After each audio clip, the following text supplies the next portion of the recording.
Donc, mon aide consiste en fait à apporter des conseils juridiques gratuitement aux personnes qui fréquentent la bouchée généreuse. La bouchée généreuse, c'est une banque alimentaire en fait pour les personnes qui sont en situation de précarité financière. Je me présente là avec un avocat aussi là, de mon bureau que j'ai entraîné dans cette histoire-là. C'est Maître Langevin. Lui, il fait plus du droit civil, moi je fais plus de droit criminel.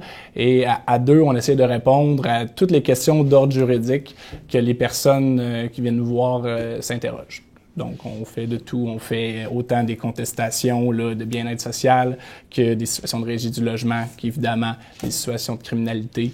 On essaie de répondre le mieux possible à toutes les interrogations que les personnes ont par rapport à ça.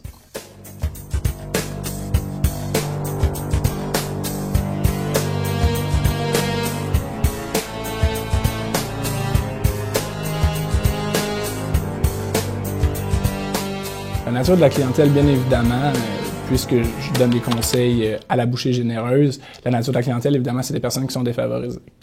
Si je développe un petit peu plus sur le sujet, généralement, c'est des personnes également qui ont été élevées dans un milieu défavorisé et c'est des personnes qui ne sont pas capables de sortir de cette boucle-là, finalement, là, qui est la défavorisation.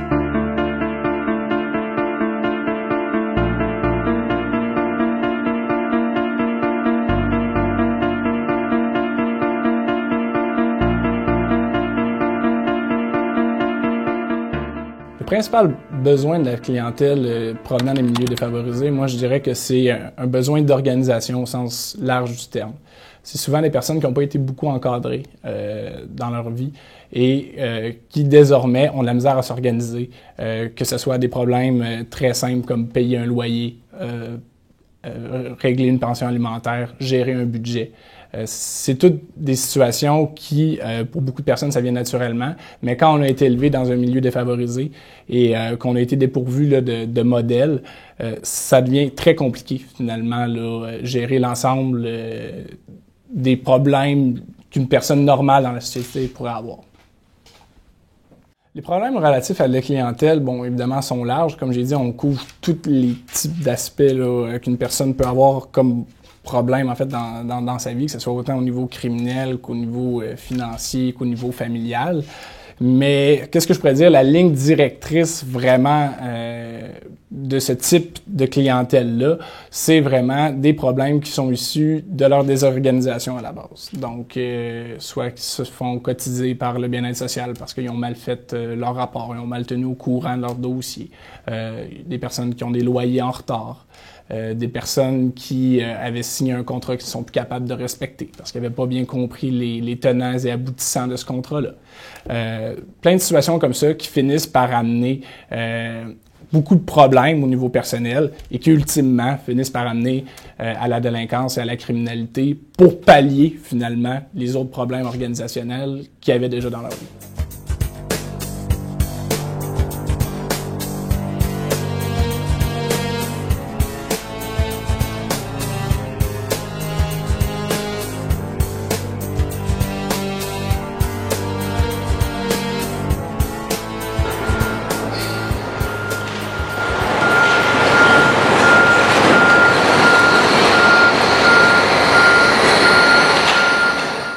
Peut-être que je pourrais ajouter sur ce point-là, je te dirais qu'aussi, cette désorganisation-là, au sens général, cause souvent, avant d'en venir à la criminalité, cause souvent l'envie de vouloir échapper à ces conséquences-là. Puis c'est là aussi où est-ce que je peux observer beaucoup de problèmes. En criminalité, il y a beaucoup de problèmes de dépendance. Si on parle de criminalité, on n'a pas vraiment le choix. Je ne sais pas si tu enregistres en ce moment. Oui. OK, t'enregistres.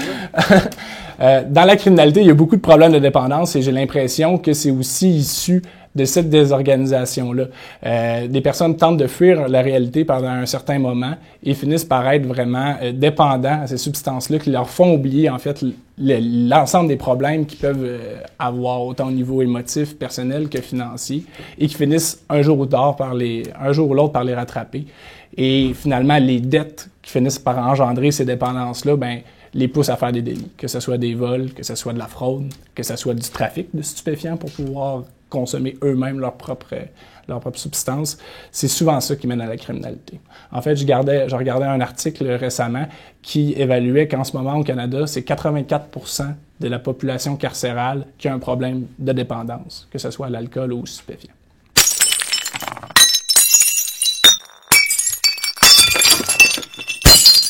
Malheureusement, au niveau de la précarité, bien évidemment, je peux pas me pencher juste en fonction de l'expérience que j'ai à savoir si la précarité en ce moment dans la société augmente ou diminue. Ça, je peux pas le dire. Ce que je peux dire toutefois, c'est qu'elle est bien présente et probablement plus que le citoyen normal croit. Il y a une branche de la société qui est claire, qui en ce moment a besoin de ressources, a besoin d'encadrement, coûte excessivement cher à l'État et finalement, l'État, à mon sens, à moi, en ce moment, est en train d'essayer de plus de penser les problèmes après qu'ils soient arrivés plutôt que de s'attaquer à la source. Comment régler le problème de la précarité? Écoutez, c'est pas mon travail, mais bien évidemment, on pense à l'éducation, on pense à l'encadrement, on pense à essayer d'aller s'attaquer au problème de la source de la défavorisation, où est-ce qu'elle commence, pour pouvoir finalement s'en sortir.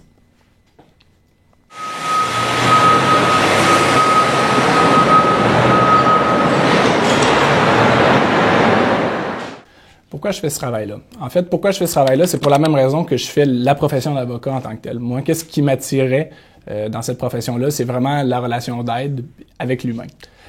C'est pour la même raison que j'aime me présenter là tous les jeudis après-midi. C'est vraiment de voir au concret, sur le terrain, vraiment de pouvoir aider, faire ma petite part dans la société en donnant une partie de la connaissance que j'ai acquis là, par mon cheminement académique. Beaucoup de personnes, en fait, quand je dis que je suis avocat de la défense en droit criminel, elles vont dire « Oh mon Dieu, comment tu fais pour faire ça? Je serais vraiment jamais capable de faire ça. » Je pense qu'il n'y a pas beaucoup de personnes qui réalisent, en fait, qu'est-ce qu'est la clientèle en droit criminel. T'sais, en droit criminel, la clientèle, c'est des personnes qui sont défavorisées, c'est des personnes qui sont dans la misère avant tout, et ça reste des êtres humains.